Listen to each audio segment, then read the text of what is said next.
we're behind the 8 ball here. Tonight at 5 News 3 Now's One-on-One with Governor Tony Evers, where negotiations on tax relief stand right now. The new information we're learning about that Alliant Energy Center has to release all of its negotiations with a Beaver Dam data center. Plus, how the war in Iran is impacting workers in Wisconsin who rely on gas to do their jobs. You're watching News 3 Now at 5. And good evening. Thanks for staying with us. Boy, today's weather was quiet, nice and warm, but the First Warn Weather Team is tracking a change in the forecast very soon. Meteorologist Blaze Keller joins us now with when we can expect that, Blaze. That's right. We're looking Friday into early Saturday. 2 rounds of severe weather will be possible. We have an isolated in the green to a scatter chance for severe weather in the yellow. So those of us in that scatter chance, Grant, Iowa, Greene, Dane, as well as Lafayette, Rock, and parts of Walworth and Jefferson counties. So we are looking at 2 rounds, as I mentioned, Friday into Friday night. We're going to be dealing with 1 in the morning and then 1 Friday night into early Saturday. Strong winds and gusts and hail are going to be our main threats, but we cannot rule out an isolated weak tornado. So in the full forecast, we'll talk more about that, give it a lot more of a breakdown. But in the meantime, planning tonight, clouds are going to move on in along with some fog as we go overnight into Thursday. Make sure you're tuning in tomorrow morning. Savannah will have the latest on the current visibility and if there's any of those dense fog advisories, which I suspect will be issued with that fog moving on in. But it will be a mild night tonight before we climb into the 40s and then the 60s on Friday. We're breaking down that severe weather chance in just a few minutes. All right, Blaze, thank you. The Public Service Commission is requiring Alliant Energy to be more transparent about its data center negotiations in Beaver Dam. Our Jalen Banks is talking with Clean Wisconsin on what this means for you. A massive data center is set to go up in Beaver Dam, and a new requirement aims to give residents more insight into what they can expect from the project in the city. The Wisconsin Public Service Commission is requiring Alliant Energy to refile its negotiations with the Beaver Dam data center after concerns from residents and advocacy groups. In November of 2025, Alliant Energy announced Meta, the parent company of Facebook, will be investing $1 billion into building a data center in Beaver Dam. In a recent public hearing on the proposed data center contract, of the reported verbal commenters, 93% opposed the contract and 86% raised concerns with the number of redactions in the contract. The new requirement would give people insight into who the negotiations are with, the amount of energy it would take to run the center, among other formally redacted info. This is about a resource that we all share, and so we should have transparency. We should know exactly who's coming in and how much they're going to use. This data center project is not isolated to just Beaver Dam. There are active or proposed large-scale data center projects in Janesville, Kenosha, Mount Pleasant, and Port Washington. Though the new requirement allows residents to have more information about the data center, it does not prevent the project from moving forward.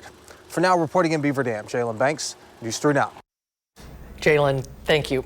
Alliant Energy says customers will not pay for new large energy user growth. Well, negotiations are still underway between Democrats and Republicans over how to provide Wisconsinites property tax relief. The governor's initial proposal included an increase to general aid. That's something Republicans took out when they made their own plan. In his State of the State address last month, Governor Evers rejected the Republican proposal. Speaker Robin Vos says the governor is drawing lines in the sand. In an interview with News 3 Now political reporter Ellie LaLiberte, the governor responded to that claim. Are you willing to compromise on general aid? Well, we'll see. We just need to get schools more money, and we need to make sure that our property taxes are realistic. So you'd be open to looking at more money for schools in a different way? Possibly, yeah. Now, Governor Evers says he's hopeful he'll be able to come to some kind of agreement with the legislature, but doesn't have a deadline on when that could happen. To watch more of this interview with Ellie, you can tune into For the Record. That's Sunday morning at 10:30. Madison police are investigating a deadly crash that happened 30 minutes after midnight on South Park Street. Police say a car ran a red light, crossed over 3 lanes, and went up on the sidewalk. It then hit a wall and rolled multiple times. There was only one person in the car, a 36-year-old man, who died. Now, this comes 1 month after the death of a Madison West High School student on the same stretch of road. News 3 Now reached out to Madison PD to ask if there are plans for an increased police presence in that area. Currently in the South District, we are actually running multiple operations throughout the week that focus directly on hazardous driving behaviors. Captain Harrison Zanders says a big part of Madison PD's increased presence in the area is reminding drivers of the speed limits on both Park Street, also on Fish Hatchery Road. However, police have not been able to tell us whether speeding, drugs, alcohol, or any other reckless driving led to this morning's crash. 2 people are charged in connection with a drug bust in New Glarus that happened last week. Greene County Sheriff's deputies say they found cocaine, amphetamines, marijuana, and more at a home on Winlock Street. The sheriff says young children lived in the home as well. 35-year-old Devin Highland and 34-year-old Raven Neath are charged with multiple crimes, including maintaining a place for drug trafficking. Those are felony charges. Both are also charged with 2 counts of neglecting a child. The war between Iran and the U.S. is affecting Wisconsin. Gas prices have continually increased this week. Our Tanisha Shaw is tracking where gas prices are and how this could impact local businesses. Tanisha? Right now, gas prices are up 40 cents per gallon in the city of Madison compared to last week. That's according to AAA. And right now, I'm at a gas station on Madison's west side where it's nearly $3 for a regular gallon of gas. And I asked a local taxi company how this could impact their business. There will be a little bit of a bite, but hopefully not too bad. John Hirschberger has worked at Union Cab for 6 years. He's seen gas prices go up and down throughout the years. We're seeing prices have gone up about 15% from the last time we bought. As of Wednesday, the average price for a regular gallon of gas in Madison is $2.93, according to AAA. That's a 40-cent increase from last week. This happened after the U.S. sent airstrikes to Iran, starting a war in the Middle East. Hirschberger says he wasn't fazed when he heard about the attacks. We've weathered a lot of storms in over 40 years. We'll be here tomorrow. We're not going anywhere. Usually when oil prices spike, Union Cab tries to maintain their standard prices, but that's not always possible. When gas prices have gone way up, we haven't been allowed by the city to add a surcharge. We really want to avoid doing that if we can, but it is allowed, and if we have to put that into effect, we will.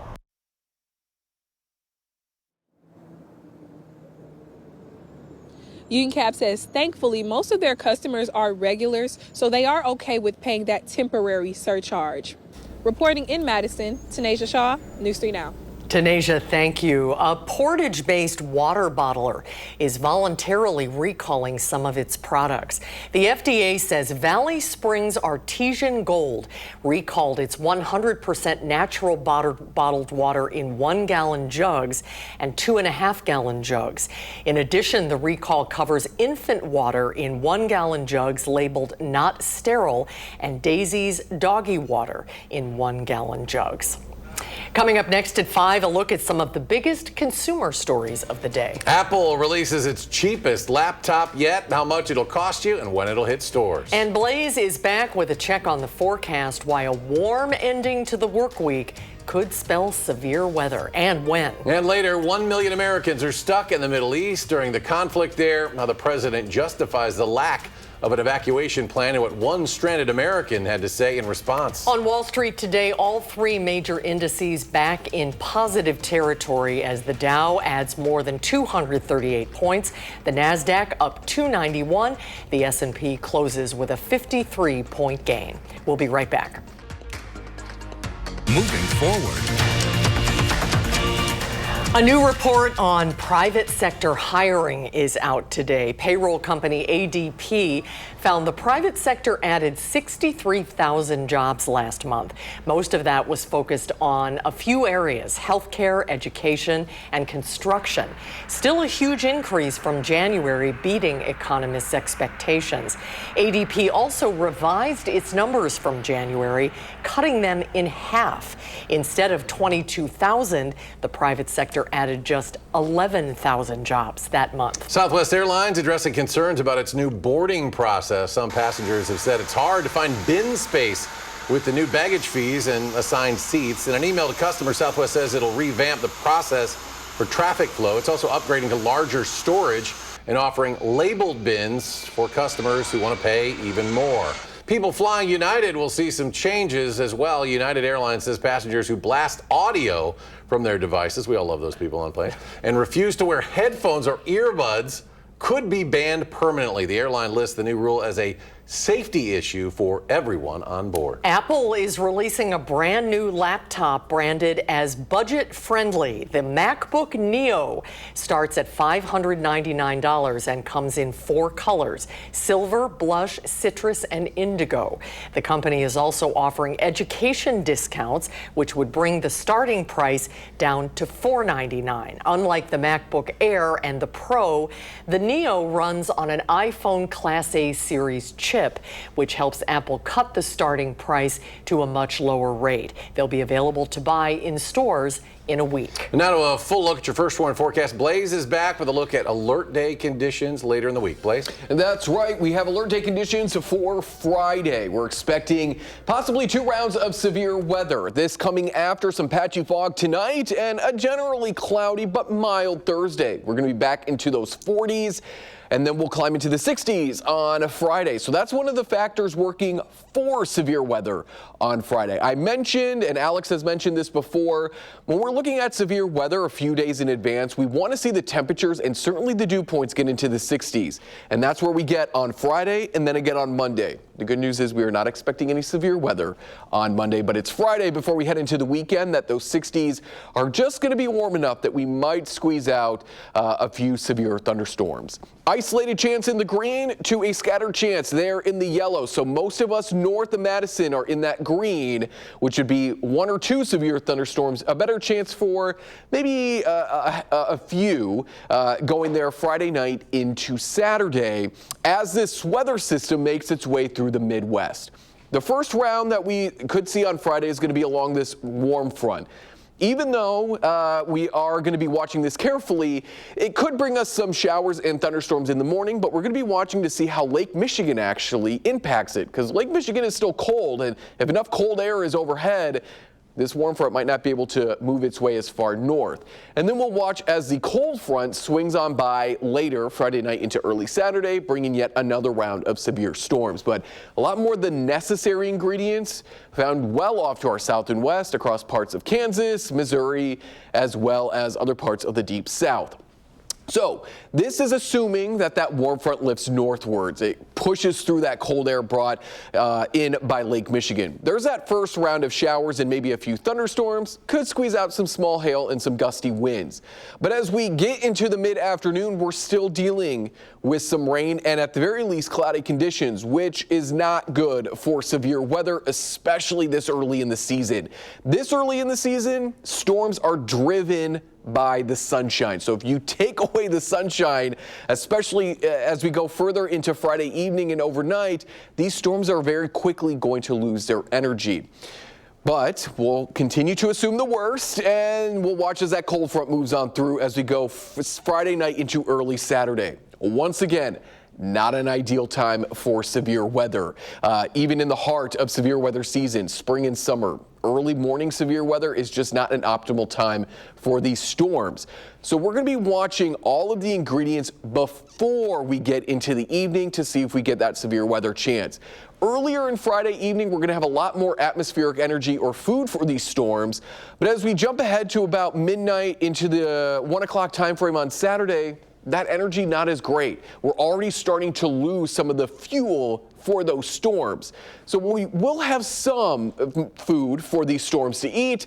Dew points are going to be where they need to be, 50s into the 60s, and temperatures, as I mentioned, very similar into those low to mid 60s. These are working, those first 3 bullet points are working for severe weather.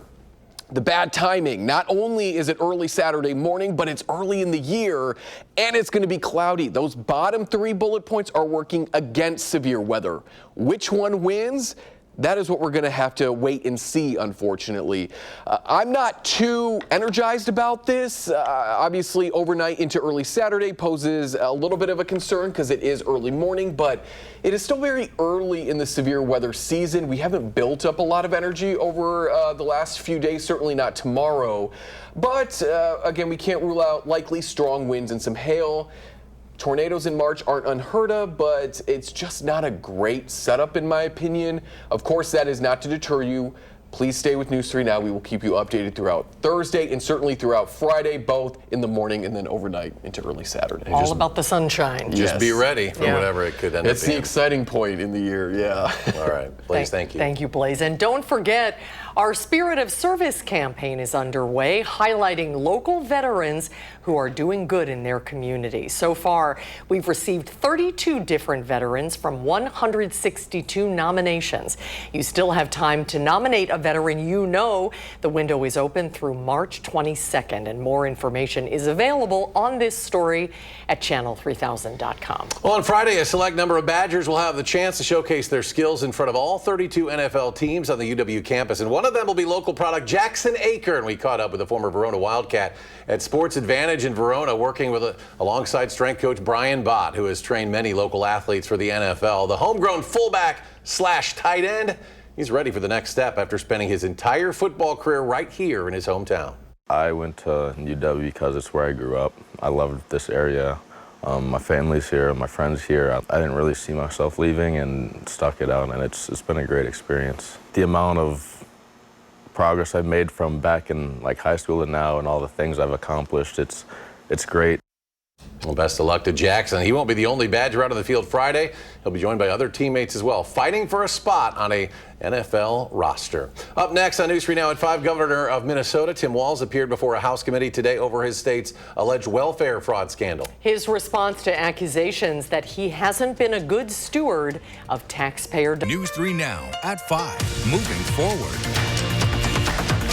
More bombers are arriving in the Middle East as the U.S. and Israel escalate their war against Iran. The Defense Department releasing this video today showing the moment a U.S. submarine sank an Iranian warship. This was in the Indian Ocean. Earlier, NATO air defense systems shot down an Iranian missile that was heading toward member country Turkey's airspace. All of this one day after the release of the names of 4 U.S. service members killed. Among them was 20-year-old Declan Cody. And today we're hearing from his family, including his older sister. I still don't fully think it's real. I didn't think it was real when they told us. Because I just remember all of our conversations about what he was going to do when he came back. And so I'll just be sitting and thinking about it. And then, it's really hard.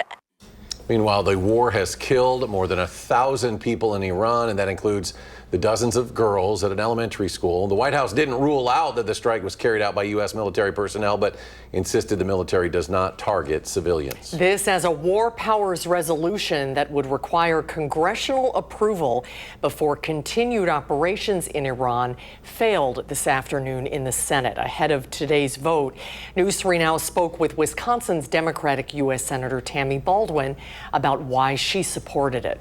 It is an illegal war.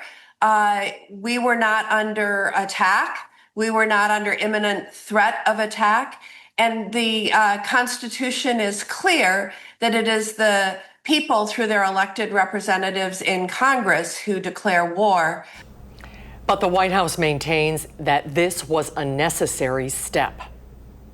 This mission will guarantee that Iran can never obtain a nuclear weapon. It's safe to say that thus far, Operation Epic Fury has been a resounding success. The House is set to vote later this week on the same war powers resolution. Across the Middle East, commercial jets are grounded. The State Department says about 1 million Americans are stranded. When asked why there wasn't an evacuation plan in place, the president said it was because the war happened very quickly. The speed of the operation leaving many Americans stuck and living in fear. That's been a little tough when you sort of hear that the government is kind of like, nope, there's nothing. Well, despite the airstrikes and the halt of flights, the State Department is telling U.S. nationals to leave the Middle East. Back in the U.S., lawmakers on the House Oversight Committee grilled Minnesota Governor Tim Walz today about his state's alleged welfare fraud scandal. Ahead of the hearing, Republicans released a report claiming that Walz and Minnesota Attorney General Keith Ellison knew about credible fraud concerns years ago and did nothing. That report claims it cost taxpayers billions of dollars. Those allegations at the center of today's heated hearing. You have not been good stewards of the taxpayer dollars. And The Democrat position is, well, keep the money flowing. The American taxpayers have had enough. I'm with you. I want your help on fraud. Why would I not want money to go to the programs I care deeply about, feeding people, clothing people, housing people?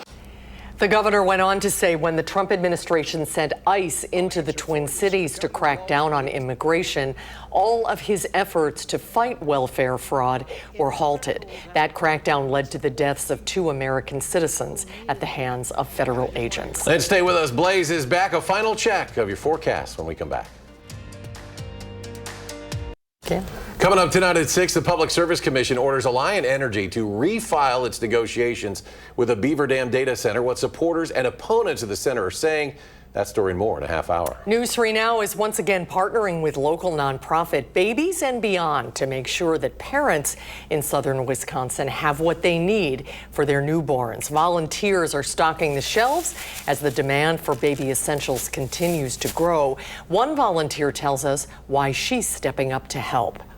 I did some research on Babies and Beyond, and I found out what an amazing need is being fulfilled here. The demand is great, and it's growing. There are challenges for young families today that I didn't realize when I was having my family. You can drop off gently used equipment and clothing along with new diapers, wipes, and hygiene products in person at the Babies and Beyond on Stoughton Road. And you can also shop from home using the group's Amazon wish list. We have the link on channel3000.com. The shower ends on Friday. That's awesome. They help people with 56,000 diapers a month. Wow. So the need is absolutely huge. So help them out if you can.